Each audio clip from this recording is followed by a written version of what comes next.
Baik, kawan-kawan, terima kasih. Pertama, perkenalkan, saya Said Salahuddin, Ketua Tim Pilkada Pusat Partai Buruh sekaligus Ketua Tim Khusus atau Katim Khusus Partai Buruh. Hari ini saya didampingi oleh Pak Sony Puji Sasono, Ketua Majelis Rakyat Partai Buruh, dan anggota Majelis Rakyat Partai Buruh Pak Ismail. Maaf, saya lupa Pak Ismail dari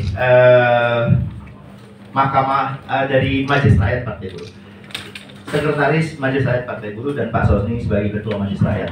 Kawan-kawan, pertama kami mohon maaf, Presiden Partai Buruh berhalangan hadir, dan sedianya beliau bersedia dan sudah bersiap untuk hadir, tapi karena satu dan lain hal beliau tidak bisa merapat dengan cepat. Saya khawatir teman-teman terlalu lama nanti menunggunya. Jadi Presiden bilang kalau memungkinkan kami kejar, kalau enggak dimulai dulu saja, disampaikan sikap-sikap yang sudah kita ambil di Partai Buruh. Yang pertama adalah kami ingin menjelaskan dulu implementasi atas putusan MK nomor 60 yang dimohonkan oleh Partai Buruh, sehingga membuka peluang munculnya banyak calon-calon alternatif yang dinanti oleh rakyat di daerah. Sebelum saya berangkat ke sini, saya update tadi sampai dengan pukul 12-an. Itu luar biasa, daerah-daerah yang tadinya hanya lawan kotak kosong, sekarang semua sudah punya banyak calon alternatif. Yang tadinya mengutuk pada 2 pasangan calon, sekarang ada yang 3, ada yang 4, dan seterusnya. Ini menunjukkan bahwa putusan MK itu bermakna. Itulah kami sebut ketika putusan MK hadir diterbit, Partai Buruh menyebut selamat datang demokrasi bermakna. Dan sudah terbukti hari ini. Banyak calon yang ternyata awalnya nggak punya tiket karena harus 20% kursi atau 20% suara, dengan syarat 10, 8,5, 7,5, dan 6,5%, membuat banyak calon baru bermunculan. Saya kira ini sehat, bagus bagi demokrasi, dan kami merasa apa yang kami perjuangkan di Mahkamah Konstitusi bermakna bagi rakyat di seluruh Indonesia dalam pilkada serentak kali ini. Partai Buruh juga merasakan di daerah-daerah tertentu kami membantu calon-calon yang sebetulnya dari sisi elektabilitas itu rendah. Tapi kalau nggak didukung Partai Buruh, syaratnya kurang.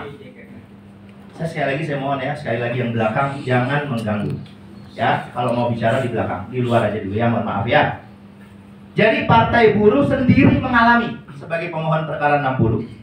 Kami akhirnya menggeser dukungan kepada calon di menit-menit akhir ketika itu hanya akan ada calon tunggal. Padahal sebetulnya calon ini bagus juga gitu. Cuma demi demokrasi kita akhirnya memberikan persetujuan sehingga muncul figur-figur kandidat-kandidat alternatif. Artinya putusan MK bermakna, dan apa yang kami perjuangkan selama ini alhamdulillah sekarang dinikmati oleh rakyat seluruh Indonesia, dan juga partai-partai mau besar mau kecil semua bisa merasakan dampak dari putusan ini. Dan itu juga terjadi salah satunya di kota Ambon misalnya. Kami punya calon namanya Pak Adi Salampesi. Nggak ada dikenal dalam artian popularitasnya, elektabilitasnya tinggi, enggak. Tapi beliau punya semangat dan sudah berapa kali dari dulu mau coba ikut pilkada, nggak pernah dikasih tiket sama partai. Maka kami pelopori Partai Buruh, kami menjalin merajut dengan partai-partai lain. Saya sendiri yang menggalang dukungan dari partai-partai lain, sehingga sekarang bisa melaju Pak Adi Salampesi, kota Ambon. Banyak sekali. Satu lagi kemarin di Kabupaten Serang, kalau nggak salah itu juga begitu. Kalau nggak ada dukungan Partai Buruh, maka calonnya tunggal. Sebetulnya kita tadinya sih sudah oke aja sama yang tunggal ini. Cuma karena ini demi menyelamatkan demokrasi, Partai Buruh ingin memberi contoh, ingin memberi teladan bahwa pilkada bukan sekedar menang kalah, tapi lebih dari itu adalah bagaimana aspirasi rakyat yang selama ini tersumbat oleh aturan 20% kursi, 25% suara, itu hari ini tersalurkan. Itulah yang kami sebut selamat datang demokrasi bermakna. Kawan-kawan, ada banyak daerah yang saya sudah backup, tapi saya kasih contoh-contoh saja. Di level pemilihan gubernur, bupati, wali kota ini, Partai Buruh tidak terikat oleh koalisi-koalisi tertentu. Misal, ada koalisi Kim plus, koalisi apalah, yang barangkali di luar Kim itu ada PDIP, enggak. Partai Buruh tidak terikat dan tidak bisa diikat oleh partai politik manapun. Sehingga ketika kami mendukung itu bukan karena Kimnya, bukan karena Kim plusnya, karena PDIP-nya, tidak, tapi karena adanya aspirasi. Partai Buruh memastikan tidak ada calon di daerah yang diusulkan langsung oleh pusat. Semua calon yang kami dukung dari bawah. Barangkali ini yang membedakan kami dengan beberapa partai lain yang bisa bypass. Ada satu dokumen yang wajib, ya kalau nggak ada dokumen ini calon nggak bisa, yaitu surat keputusan model B persetujuan.parpol.kwk. Jadi parpol.kwk. Nah, itu syarat wajib. Karena itu dari pusat, maka sejumlah partai menurut pengakuan calon banyak mengubah kandidat-kandidat. Kalau Partai Buruh enggak. Tidak ada siapapun di sini yang memutuskan sendiri, semua dari daerah. Semua kami harus dari bawah. Siapapun yang langsung motong-motong dari pusat, kami ganti dengan yang dari daerah. Karena kami ingin demokrasi ini betul-betul bermakna. Kami ingin menciptakan satu sistem yang betul-betul menghargai pengurus-pengurus daerah yang selama ini seringkali dipotong, digunting oleh para elit di pusat. Kami menghindari dan kami tidak mau ada sistem itu berlaku di Partai Buruh. Nah, walaupun kami tidak membangun koalisi karena alasan-alasan yang saya sebut tadi dengan adanya koalisi Kim dan sebagainya, residu dari Pilpres atau dampak dari Pilpres itu, namun demikian akibatnya adalah Partai Buruh variatif. Misalnya sebelum Golkar menyatakan kepada Airin, kami di situ di Banten dengan PDIP kan, baru belakangan Golkar masuk gitu. Lalu kemudian di Jakarta nanti kita akan bahas, misalnya kami dari awal menyebut Pak Anies Baswedan itu bukan Kim dan juga bukan dipastikan oleh PDIP. Lalu kemudian di daerah lain di Jawa Barat Deddy Mulyadi itu juga bukan karena Kim, tapi memang kehendak para buruh yang memang basis buruh itu ada di Jawa Barat, itu menginginkan Pak Deddy Mulyadi. Lalu kemudian di tempat lain di Jawa Timur, Khofifah dan sebagainya. Di Sumatera Utara, kami nggak ada kaitan dengan Kim, dengan PDIP, tapi kami mendukung siapa ini yang kamu kemarin? Bukan Bobi, satu lagi siapa? Edi Rahmayadi. Contohnya gitu. Jadi Partai Buruh memutuskan berdasarkan aspirasi bawah dan tidak pernah diatur-atur koalisi dengan partai tertentu karena residu pemilu Pilpres kemarin. Kami bersikap independen, kami punya sikap sendiri. Baik kawan-kawan, itu sebagai contoh saja, sebagai pengantar. Dan di banyak daerah ini sudah mengakui, partai-partai lain pun bersyukur. Jadi bukan hanya Partai Buruh, mereka menyampaikan banyak pesan ke saya, telepon WA, yang menyampaikan terima kasih Partai Buruh karena apa yang kita perjuangkan di MK itu, sekarang mereka merasakan juga arti pentingnya. Saudara bayangkan, ada partai suaranya 0,13, ya 0,1 lah itu kan angka 3 ini di belakang, 0,1. Bayangkan 0,1 menentukan kalau nggak ada ini partai gagal melaju satu pasangan calon. Itu luar biasa dampaknya ini dari putusan MK yang kita mohonkan. Nah, oleh sebab itu hari ini kita berharap rakyat bergembira memulai proses pilkada dari pencalonan semua figur-figur alternatif ya yang bisa dimuncul itu bisa kelak nanti dipilih. Dan Partai Buruh menolak upaya borong-borong partai. Sekarang ada nih tren. Kami didatangi oleh partai tertentu atau oleh calon tertentu, tim sukses itu, Bang, bisa bongkar nggak? Dibongkar nggak? Geser nih ke sini. Sebetulnya dia udah penuh syaratnya. Kenapa dia minta dukungan? Supaya kalau Partai Buruh lari, calon ini gagal melaju. Maka kami katakan tidak. Kami udah berjuang di MK untuk membuat demokrasi kita ini yang kemarin sempat sakit-sakitan supaya sehat. Maka kami nggak perlu. Kami siapkan, Bang, ada sekian meter, tulis sendiri angka 0, yang nggak ada cerita itu Partai Buruh yang begitu-begitu. Saya nggak tahu di partai lain. Saudara boleh tanya di mana daerah-daerah itu, kami nggak main yang begitu-begituan. Apalagi orang-orang per orang menerima imbalan dan sebagainya, tidak.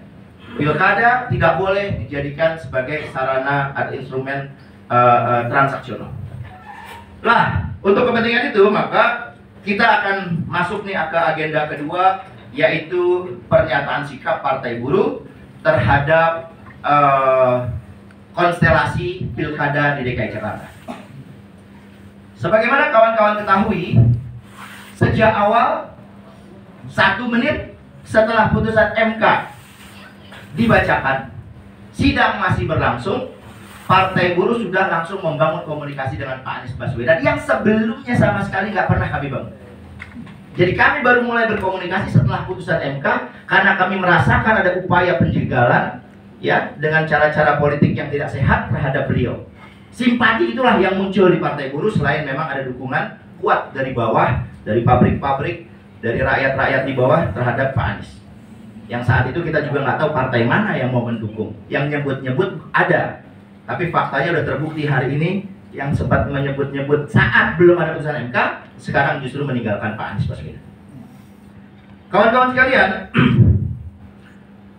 pada hari pertama pendaftaran, kami masih terus melakukan komunikasi-komunikasi dengan partai-partai lain untuk mengupayakan agar Pak Anies tetap bisa melaju, diusung dengan memenuhi syarat partai politik. Kemudian belum ada kejelasan sampai kemudian masuk di hari kedua dan sekarang di hari ketiga. Hari ketiga beda dengan hari pertama dan hari kedua yang ditutup sore, sekarang sampai dengan tengah malam, sampai menjelang pergantian hari nanti malam.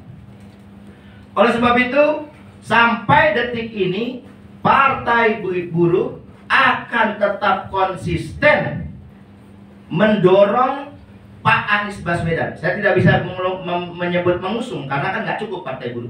Mendorong Pak Anies Baswedan agar ada miracle.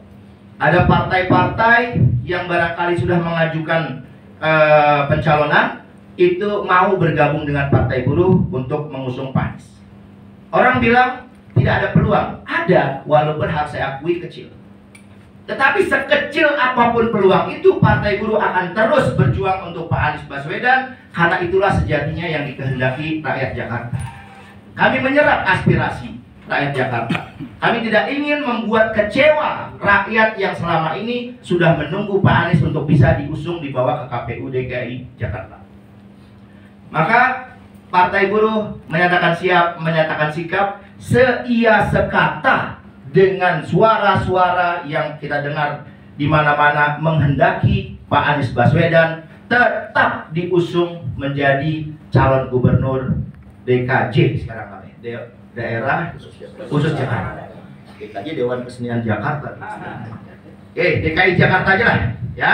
Itu kira-kira kita akan terus sampai dengan titik terakhir. Muncul pertanyaan, partai yang tersisa, ya, yang belum menyatakan sikap itu kan tinggal Buruh, siapa lagi, Umat, Hanura. PKN sudah ya kemarin ya masuk ke tinggal 3. Penuh nggak syarat ya, nggak cukup. Lalu apa yang ditunggu? Bisa saja karena sebetulnya peraturan perundang-undangan memungkinkan itu. Saya mendengar tadi malam atau tadi pagi ada ahli-ahli pemilu, ya saya juga. Saya sering juga jadi MK, udah berapa 20 tahun saya di MK jadi ahli dan sebagainya. Saya juga punya parameter. Betul bahwa kata Undang-Undang Nomor 1 Tahun 2015 tentang pilkada ini, pasangan calon nggak boleh mundur, partai yang mengusung nggak boleh narik diri. Betul itu. Tetapi konteks hukum itu harus dicek dulu. Menarik itu apa? Misal ada satu partai kemarin mengusung satu pasangan calon, hari ini bersama Partai Buruh mengusung Pak Anies. Menarik nggak? Nggak menarik ya. Mana ada menarik? Jadi yang nggak boleh larangan menarik. Nah, oleh sebab itu terbuka peluangnya diatur dalam PKPU nomor 8, Peraturan Komisi Pemilihan Umum nomor 8 tahun 2024 di pasal 12. Pasal 12 menyatakan bahwa ayat 1, dalam hal partai politik peserta pemilu mengusulkan lebih dari satu pasangan calon, KPU Provinsi dan KPU Kabupaten Kota melakukan klarifikasi kepada partai politik peserta pemilu di tingkat pusat melalui KPU. Kalau memang betul-betul nggak bisa, kenapa dibuka ruang klarifikasi? Apabila 2 Bagaimana solusinya? Diatur. Jadi saya menghormati pendapat yang mengatakan tidak boleh, tapi dibunyi PKPU. Saudara, PKPU ini sebetulnya lahir antara lain setelah revisi-revisi setelah lahirnya Undang-Undang Pilkada 2015. Saya beri contoh.